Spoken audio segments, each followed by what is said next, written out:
Nah, sekarang ini awal Januari, baru saja kita melewati libur panjang di akhir bulan Desember. Nah, pengalaman kemarin, kalau habis libur panjang, 10-14 hari kemudian jumlah kasus aktif meningkat. Itulah sebabnya sekarang dilakukan antisipasi. Pertama, antisipasi lonjakan jumlah pasien. Ini yang dilakukan. Kemudian yang kedua, kita harus melakukan pengetatan, melaksanakan PSBB seperti bulan September yang lalu. Jadi kita merasa bersyukur dengan data-data itu yang kita miliki selama ini, kita memiliki informasi yang lengkap. Apa yang harus kita antisipasi?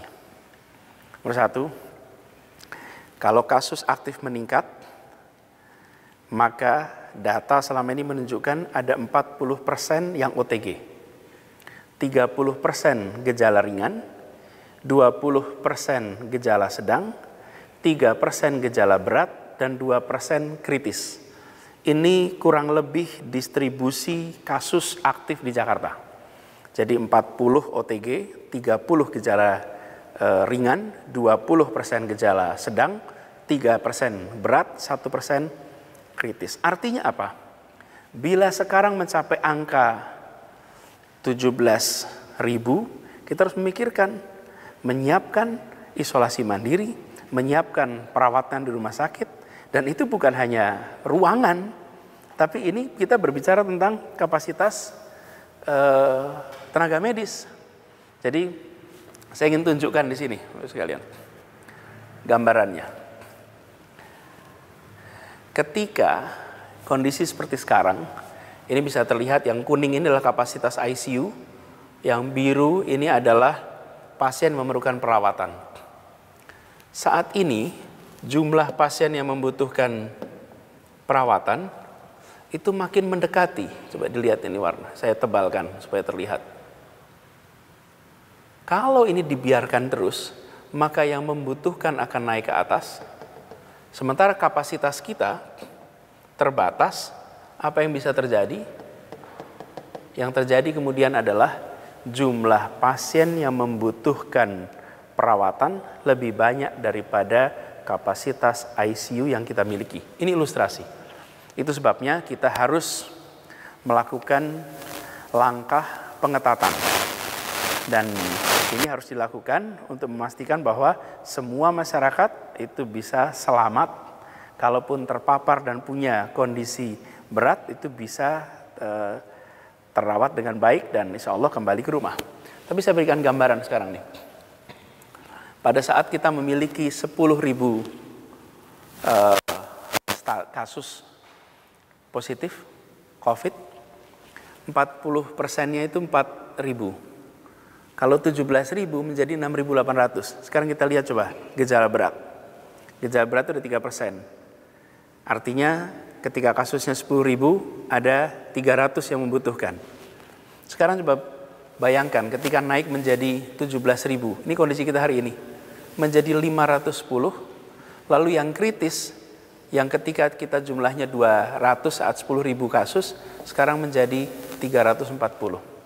Ini penambahan yang sangat signifikan dan membutuhkan tempat perawatan, membutuhkan tenaga medis yang tidak sedikit. Karena itulah sekarang kita harus bergerak cepat. Kita harus lakukan bersama-sama. Nah, saya ingin tambahkan lagi. Ini satu tentang kapasitas. Yang kedua, keterkaitan bahwa Jakarta dengan daerah-daerah di sekitarnya itu saling mempengaruhi. Tidak jalan sendiri-sendiri. Coba kita lihat di sini. Ini adalah data di bulan Desember. Selama bulan Desember ini, laboratorium di Jakarta menemukan 63.742 kasus positif.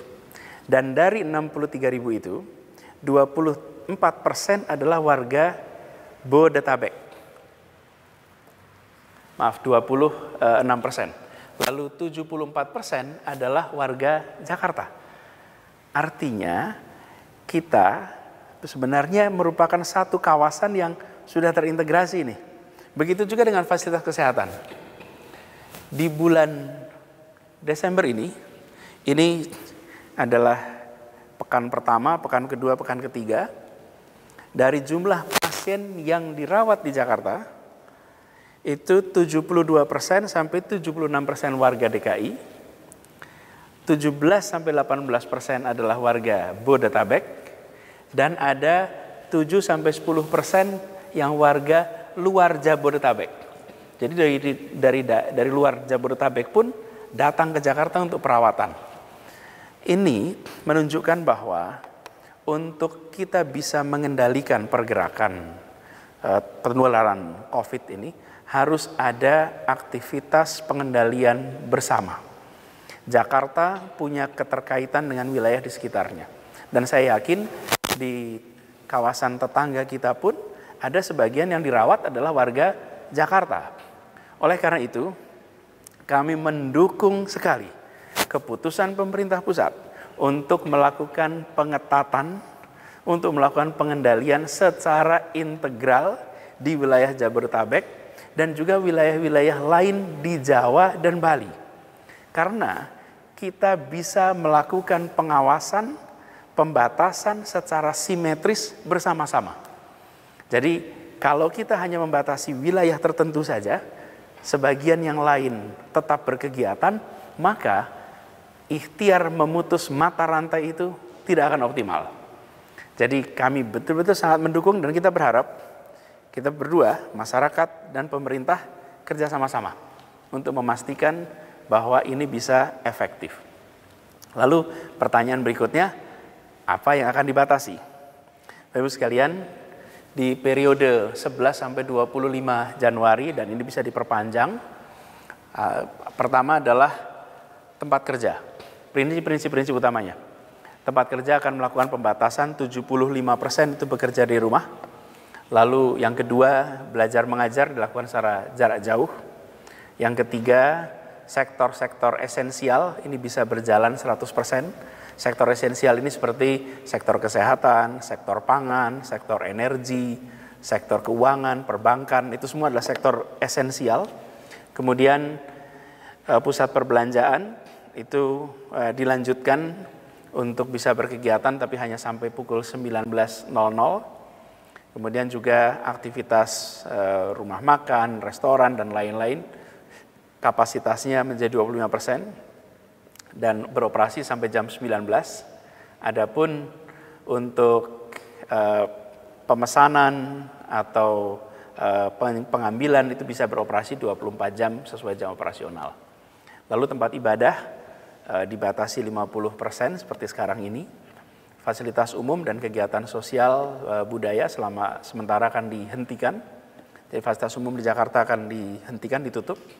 Kemudian transportasi itu akan berjalan dengan pembatasan kapasitas 50% dan jam operasional untuk kendaraan umum di Jakarta itu sampai dengan jam 20.00.